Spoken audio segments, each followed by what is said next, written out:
we now come to the Buddha's teachings on sights. He says, what is the gratification of sights? Suppose there was a person of the Brahmins, aristocrats, or householders in their 15th or 16th year, neither too tall nor too short, neither too thin nor too fat, neither too dark nor too fair. Are they not at the height of their beauty, prettiness, and handsomeness? Yes, said the monks. The Buddha goes on. The pleasure and happiness that arise from this beauty is the gratification of sights. And the example we have is of a beautiful form, a beautiful human form, pointing to a young person, 16 or 17 years old. When I was that age, you don't have an awful lot of ability to discern very much at all.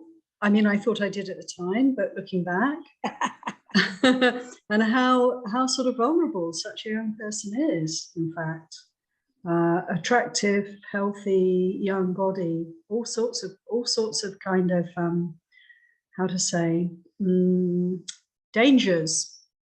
Yes, so I think inherent in this simile, in this example of the gratification of sight, something so beautiful, some body so beautiful, there's actually, right in that simile already, there's a sense of danger for me. It's like, yeah, well, do they have the maturity to cope with, this form that they're carrying? What is the drawback of sights? So just in the same way as he described sense pleasures in terms of gratification, drawback, and escape, we're now going to have the same consideration, the same invitation to contemplate in relation to sights. The gratification we've just heard, the drawback. The Buddha says, suppose that sometime later you were to see that same person, that young, beautiful 16, 17-year-old, is now 80, 90, or 100 years old, bent double, crooked, leaning on a staff, trembling as they walk, ailing, past their prime, with teeth broken, hair grey, scanty or even bald, skin wrinkled, and limbs blotchy. What do you think? Has not that former beauty vanished and the drawback become clear? Yes, sir. This is the drawback of sights. And the Buddha goes on. Furthermore, suppose you were to see that same person, sick, suffering, gravely ill, collapsed in their own urine and feces, being picked up by some and put down by others. What do you think? Has not that former beauty vanished and the drawback become clear? Yes, sir. This true is the drawback of sights.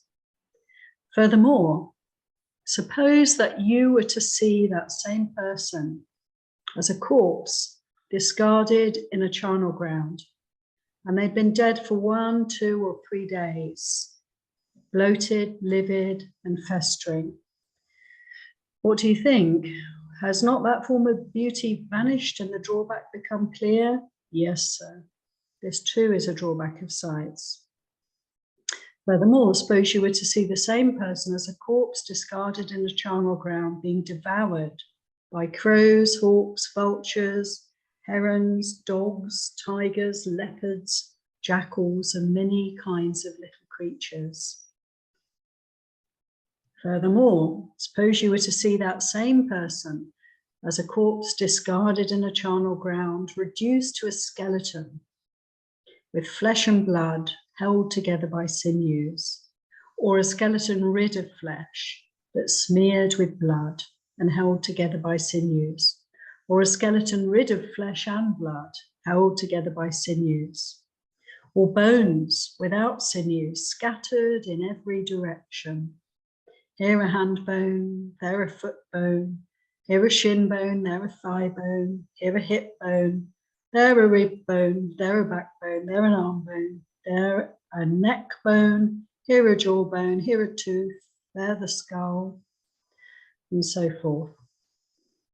Furthermore, suppose you were to see that same person as a corpse discarded in a charnel ground and reduced to white bones, the colour of shells, decrepit bones heaped in a pile, bones rotted and crumbled to powder. What do you think? Has not that form of beauty vanished and the drawback become clear? Yes, sir. This too is a drawback of sights.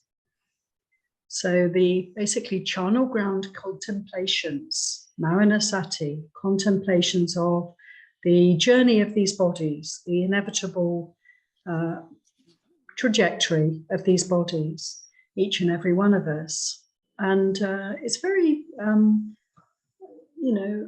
helpful to consider these things. And these contemplations come in different suttas, most famously in the Satipatthana Sutta, where the Buddha describes in possibly even a bit more detail all these different stages of the decomposition of the body. So from the young, beautiful peak, which is very young actually, the peak, isn't it? The physical peak in the sort of late teens. I think the mental peak might be something like late 20s, I'm not sure. But the sort of the prime of life, physical life, from 16, 17, then it's a downhill, steady, slow decline, or it might be step by step for some, mightn't it? Or it may just be plunging off a cliff at some point for some, when something goes completely awry with the body. And so we all know this, and we're all in this, aren't we? So, and those of us who are older will have more understanding of this. Those who are younger may still have some conceits about immortality and such like, as we do. It's very hard for us to imagine, isn't it, that this one can also come to an end. And so these contemplations, these considerations are so helpful to put us straight, to help to untangle the distortion, the kind of distortions of view. Also, you could look at someone who's been on a path, and you can see an inner kind of beauty, which would be a different type of gratification. It would be, then that word may not be the same thing. And if you're watching someone that's moving from what you would say maybe is their prime as they age and get sick and ill, then that's just a lesson in impermanence. And so then to me, that's a good thing, rather than looking at a physical trait, to look at a more inner trait instead. Yeah, you've really pointed to what this teaching is actually saying, which is not so much about this body, but it's about what we see in others, isn't it? It's what we're looking around and seeing. So thank you for that, because this is about what we perceive outside. And yeah, when we look at physical forms and possessions and objects and beings outside of us, we can really bring in this contemplation, really pointing to anicca, isn't it? Also, all things end, and also there's this constant change going on. So nothing's staying the same. How can we grasp at anything when everything's so transient? And don't these reflections also help us to both let go of the attachment to sights, and also, to let go of the confusion and delusion around what's really worth having, what's really worth moving towards, freeing us up as the scales sort of fall away from the eyes. This seems to just be essentially, pointing towards impermanence and like the unsatisfactory nature of any kind of beauty, right? And then I just started thinking about like how like Western culture is kind of like obsessed with like the beauty of young people, and like as like typically as people age, like that doesn't change. We're just like still hyper focused on like the young beauty, and like just like seeing it and thinking of this, it just seems like such like a huge distortion, like as opposed to like like what also was said about like seeing like real beauty and like being enchanted, I'll use that word, with like spiritual progress or like inner beauty or whatever, right? Which is just so uncommon. And I guess like, yeah, like, so I guess is that correct in saying then that like the whole, like the main issue with being enchanted with like young beauty is that like eventually it does fade and it's gonna then backlash into like aversion.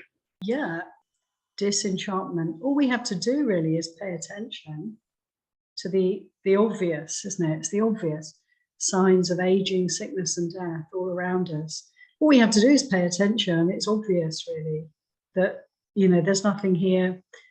The youth culture, there's really nothing very helpful about that. There's nothing very, in a way, productive, useful, wholesome about that. It is fascinating, isn't it, how we worship youth? Perhaps that's always been the case. I don't know. But it seems like the people that we want to, not necessarily we, but the people generally want to know about and watch and spend their time focusing on. It's young, beautiful, not necessarily wise, not necessarily intelligent, not not necessarily helpful. Nothing wrong, but actually young and quite naive often.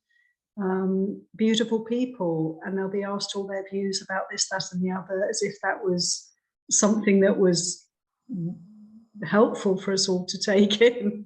So it's fascinating. And one of the things I really appreciate about Sangha life is that we actually look up to the elders. You know, we want to hear from those who've been around longer, and we revere those who've been in the holy life for longer.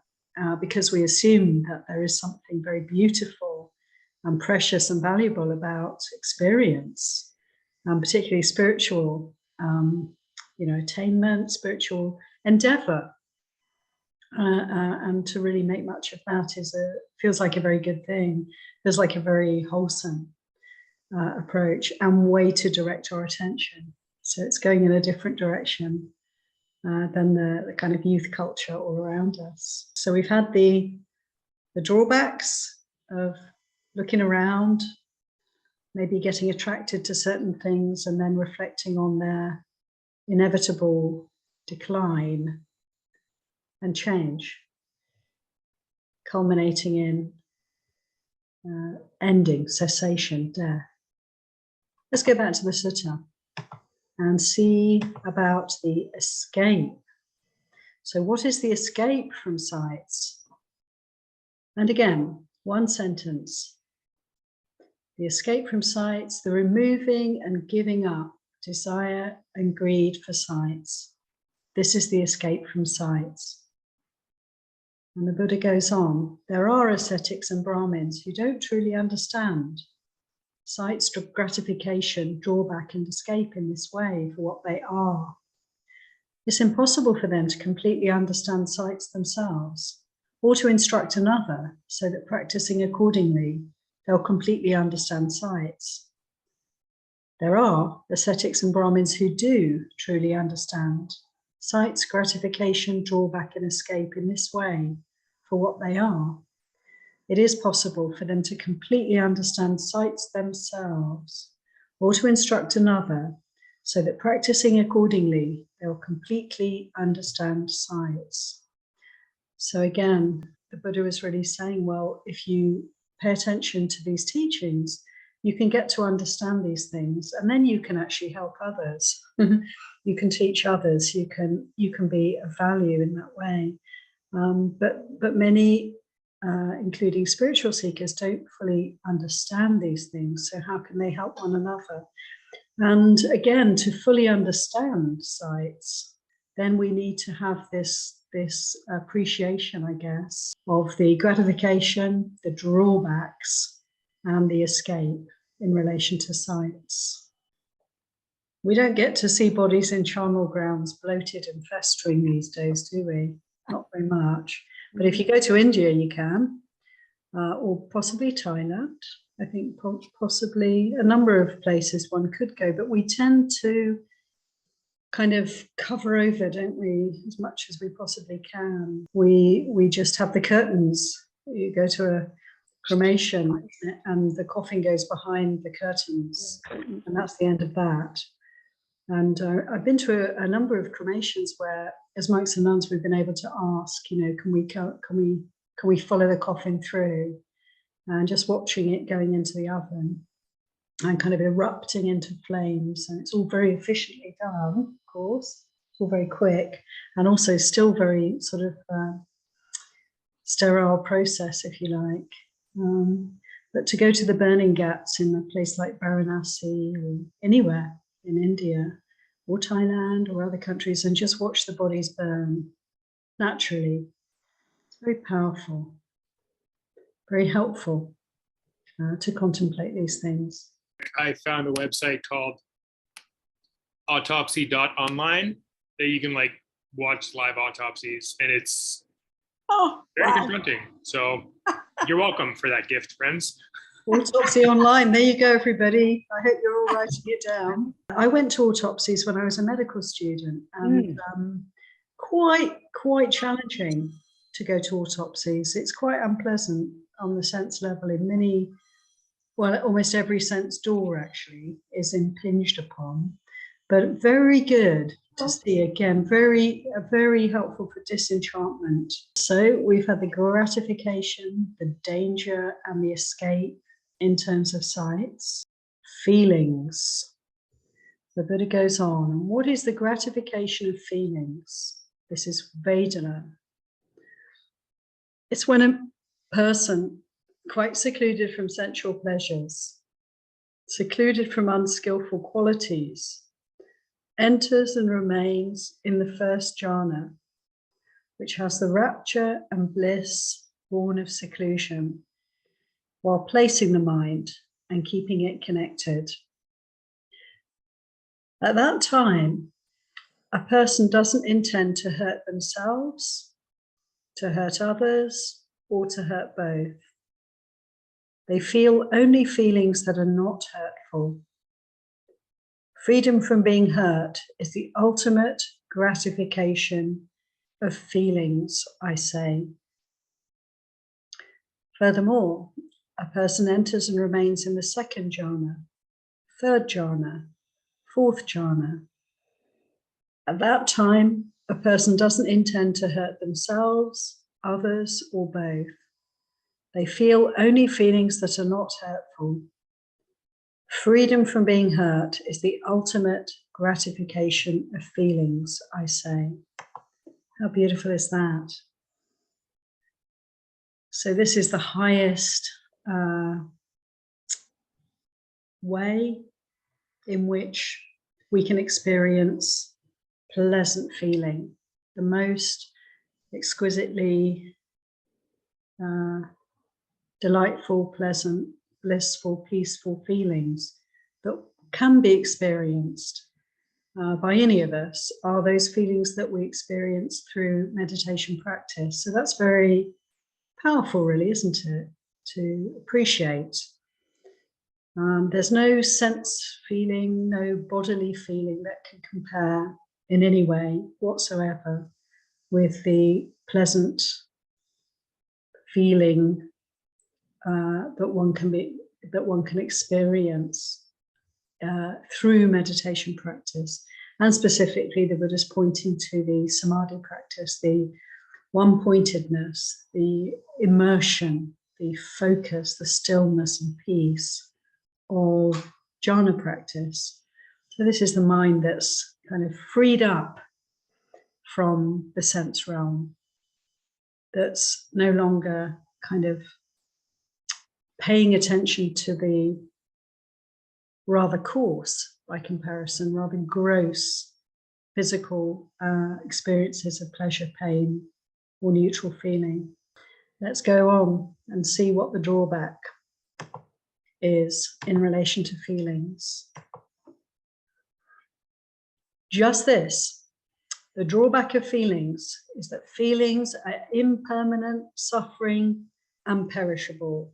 This is their drawback, pointing directly to anicca and we can see that, you know, in relation to the best we can experience, the most blissful states of meditation, they don't last. Even they don't last.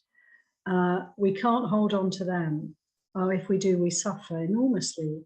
And we can, you know, perhaps some of you might have had this experience yourselves. It's not that uncommon. Or you may have heard of people who go and do retreats maybe, or who have just in their everyday life an experience like a spiritual opening or an experience on retreat of really deep sense of peace and well-being that's absolutely beyond words, life-changing, enormously significant. And it comes, it lasts for a while, and then it passes away. And then what? People can spend the rest of their lives literally trying to recreate such an experience. And it may be that they feel they should try to mimic the conditions that were present at the time of this spiritual mini awakening, you know. So they'll put themselves on the same retreat or a different kind of retreat with the same sort of setting or situation, or they'll just repeat. So it basically, what are we doing there? We're just, again, falling into samsara, creatures of habit, trying to get what we want. You know, so we have to be very careful, because the very same problem can only be kind of exaggerated for us if we lose the plot in terms of our spiritual practice and get addicted to the pleasant feelings that can arise as a result of our spiritual endeavors. So this is quite an important point here. Yes, there's the gratification.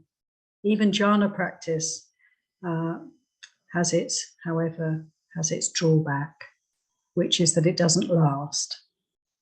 None of these states last. What is the Buddha pointing to? Why did the Buddha stop practicing jhana and turn away from these wonderful experiences? Because he recognized that they don't last. And he was looking for the peace and well-being and freedom from suffering that is absolutely unshakable, that does not change, that does not, there's no danger of it falling away. That is freedom from all greed, all hatred, all delusion. So this is why the Buddha, his teaching is quite, in a way, unique. It's really turning away from all these spiritual attainments also of his day, all the highs of mental development, pointing to the fact that this too is samsara, to be let go of.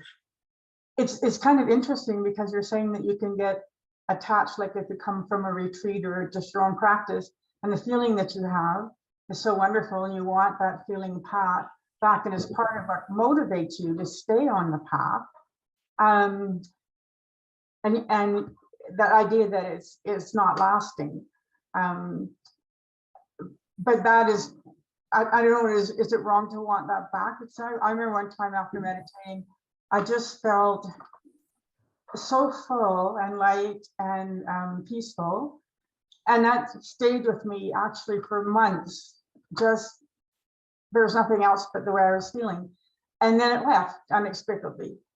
So my thought was, okay, now I've made a little progress in my practice, and I've reached this beautiful state. And of course, I want to come back and experience that more, because that's what is going to take me towards liberation.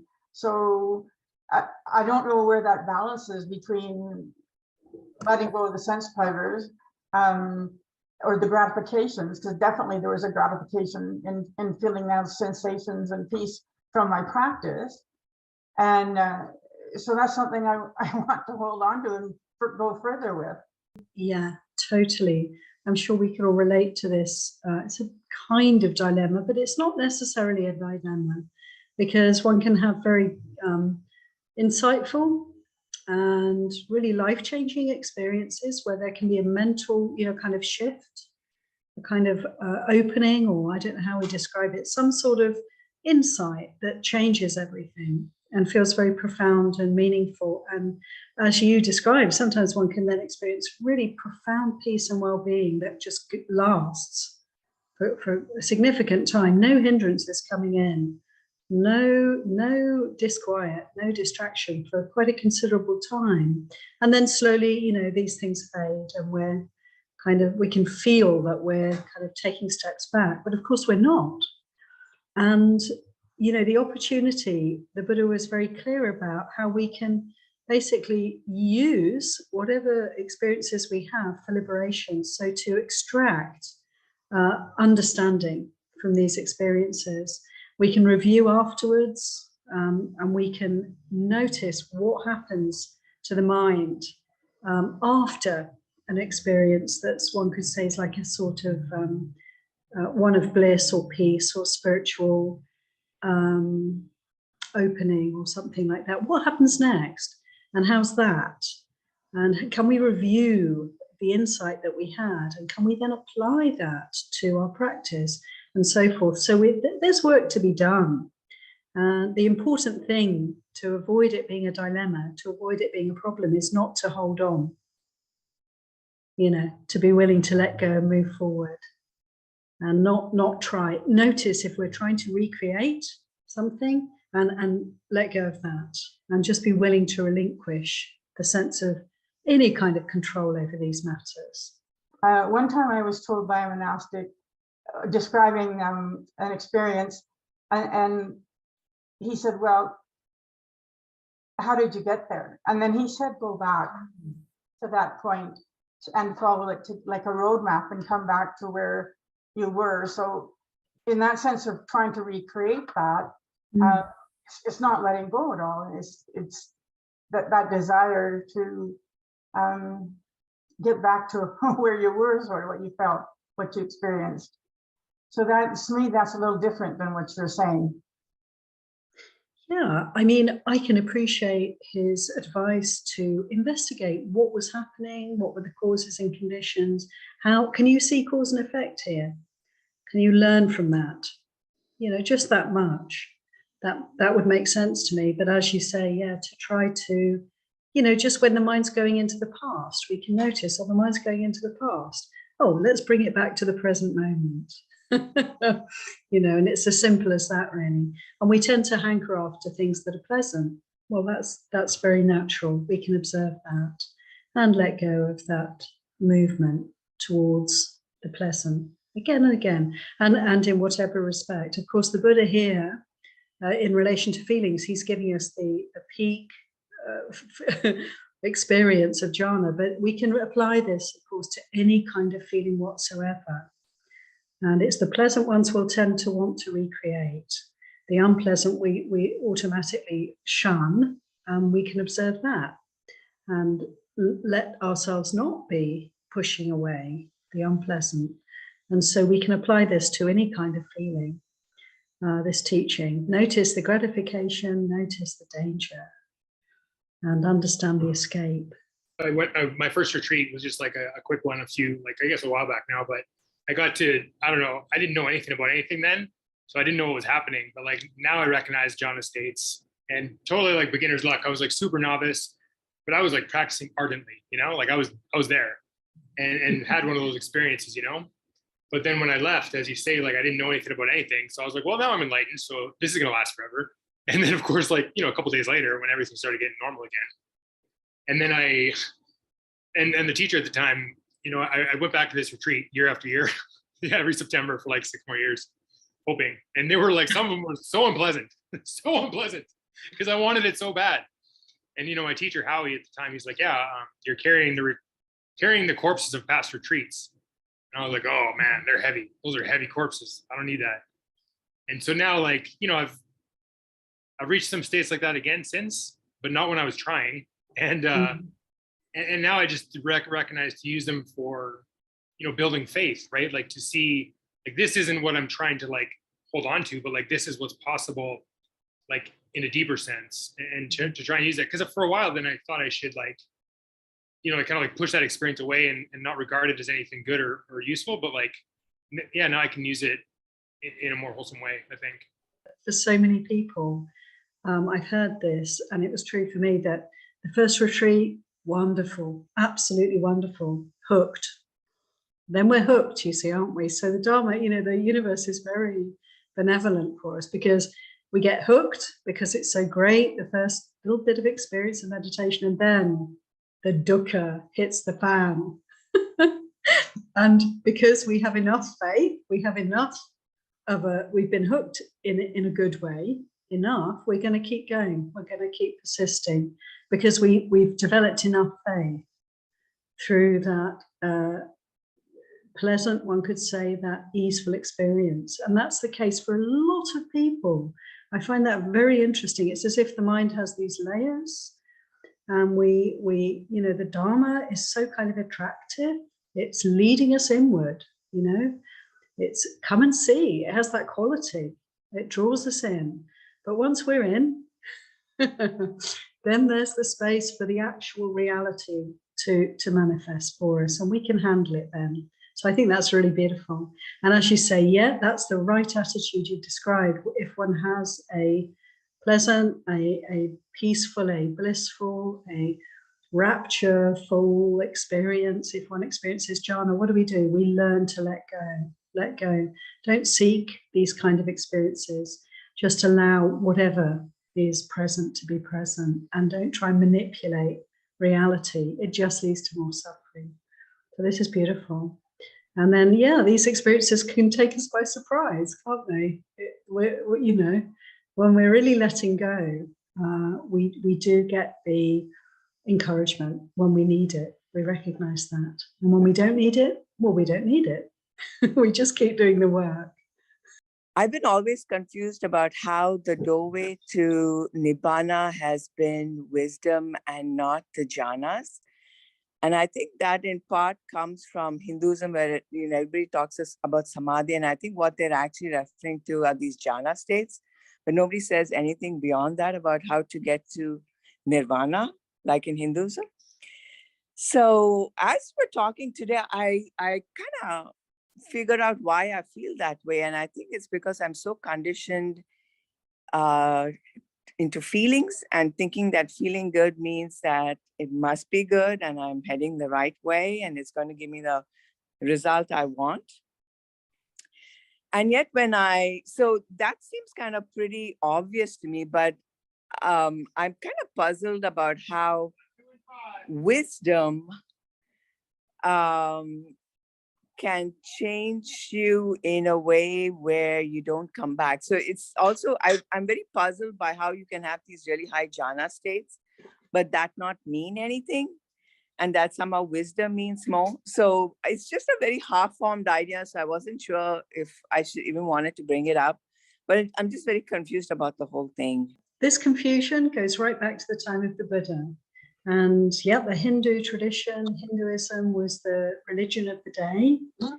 We could call it, use that label for it, the religious kind of culture of the time.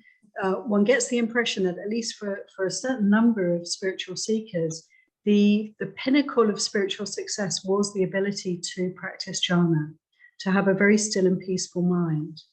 And the Buddha, tried that, and he could recognize that this was not the way out of suffering. This was not the way to be able to experience unshakable peace and well-being, because these jhana, these meditation techniques, these the ability we have to focus the mind and still the mind is like a temporary experience, So the important point is that the Buddha was pointing to the fact that we have within us, we have desire, we have aversion, we have ignorance, and these are deep-rooted defilements that we have in the mind. And what we want to do in order to be free from suffering is to actually understand these, to see them clearly, and thereby to uproot them. And the jhana practice was not doing that. It's not able to do that. Jhana practice is simply a stilling of the mind. So it's a peaceful abiding. You could say like a heavenly abiding. Wonderful. But that heavenly abiding is not taking us out of the kind of, how to say, the wheel of birth and rebirth, death, but rebirth and death. You know, it's not taking us out of the cycle of samsara. Only the wisdom, the insight into the causes of suffering can do that for us. So this is a perennial question and something to really explore. Unfortunately, in the Pali Canon, in the teachings of the Buddha, this is explored again and again in many conversations between the Buddha and other spiritual seekers. And the Buddha is very clearly telling us the benefits of jhana and the drawbacks of jhana, and how we can use samadhi practice, jhana practice, for liberation. It's not a liberating practice in and of itself, but we can use it for our liberation. Please explore further and refer to the Buddha's teachings, and let this question inform you and lead you forwards. I meet so-called enlightened people, they also seem so human. So I have this idea in my mind that you kind of have to be divine to even enter that state. And I think that's just a faulty thought of mine. The idea of a spiritual person, a holy person, as somebody, you know, way above me, you know, way on some sort of divine plane somewhere. Again, it's an obstacle for us because this is all just conceptual thinking. And, you know, some people say, well, the arahant would be the most normal person in the room. You know, you wouldn't recognize them. They'd be kind of, you know, basically they blend in because, you know, there's nothing happening here. You know what I mean? So it's not at all what we would imagine. And to consider the person who's living a holy life as the most normal person, the most natural person. So in this way, we can kind of consider these views and you know, basically let go of any views and thoughts and concepts we have about these things and just take the path one step at a time, recognizing what's not nirvana, you know, what's not real, letting go of the suffering, and slowly but surely we'll come to realize and recognize what is real peace, what is real happiness.